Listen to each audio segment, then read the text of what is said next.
نهضة حضارية عمرانية واقتصادية تشهدها الدار البيضاء بفضل الأوراش المهيكلة الكبرى التي أطلقها صاحب الجلالة الملك محمد السادس نصره الله، والتي تعرف نسبة تقدم هامة في الإنجاز وحرص مولوي راسخ على تنفيذ كل ما تم تسطيره وبرمجته من مشاريع على أرض الواقع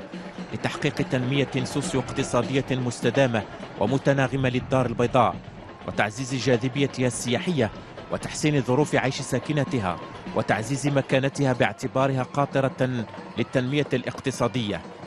وتنفيذا للاتفاقية المتعلقة بتثمين ساحل جهة الدار البيضاء سطات الموقعة بتاريخ 26 شتنبر 2014 برئاسة جلالة الملك حفظه الله. أعطى صاحب الجلالة الملك محمد السادس نصره الله انطلاقة أشغال تهيئة المنتزه الساحلي لمسجد الحسن الثاني بالدار البيضاء، وتروم هذه الاتفاقية أيضا تهيئة كل من كورنيش دار بوعزة وعين دياب وعين سبع والمحمدية، وذلك بغلاف مالي إجمالي قدره 700 مليون درهم. وسيعمل مشروع تهيئة المنتزه الساحلي لمسجد الحسن الثاني بالدار البيضاء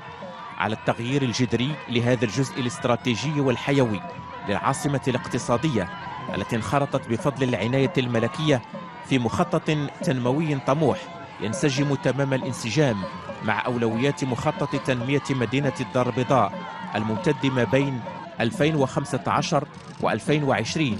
والذي يروم تحسين إطار عيش ساكنة الحاضرة الاقتصادية للمملكة والحفاظ على بيئتها وهويتها وتعزيز موقعها الاقتصادي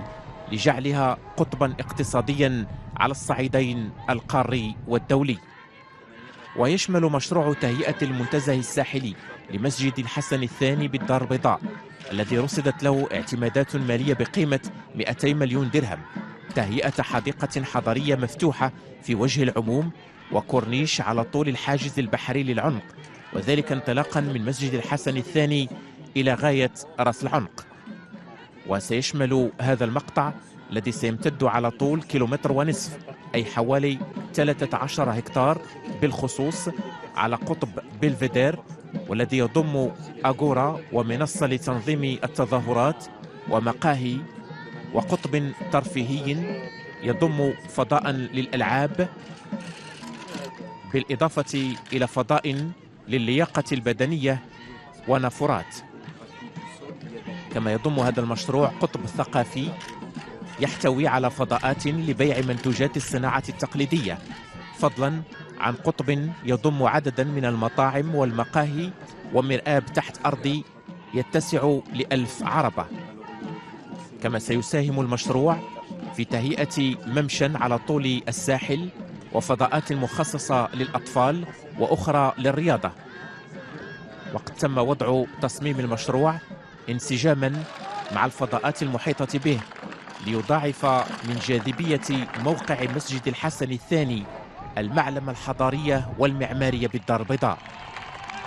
مشروع سينجز في أجل 14 شهرا، وهو يعد ثمرة شراكة بين وزارة الداخلية وولاية جهة الدار البيضاء سطات وعمالة مقاطعات الدار البيضاء أنفا والجماعة الحضري للدار البيضاء وشركة الدار البيضاء للتهيئة. مشروع نموذجي لتهيئة المنتزه الساحلي لمسجد الحسن الثاني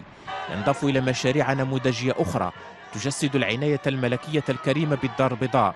وبساكنة العاصمة الاقتصادية للمملكة بهدف الارتقاء بمستوى عيشها وخلق الظروف الملائمة للرفع من جاذبية الدار البيضاء الاقتصادية والسياحية بتمكين الحاضرة الاقتصادية من بنيات تحتية حديثة بمعايير دولية بوسعها إعطاء نفس مستدام لإشعاع المدينة الحضاري والاستجابة لتطلعات ساكنتها.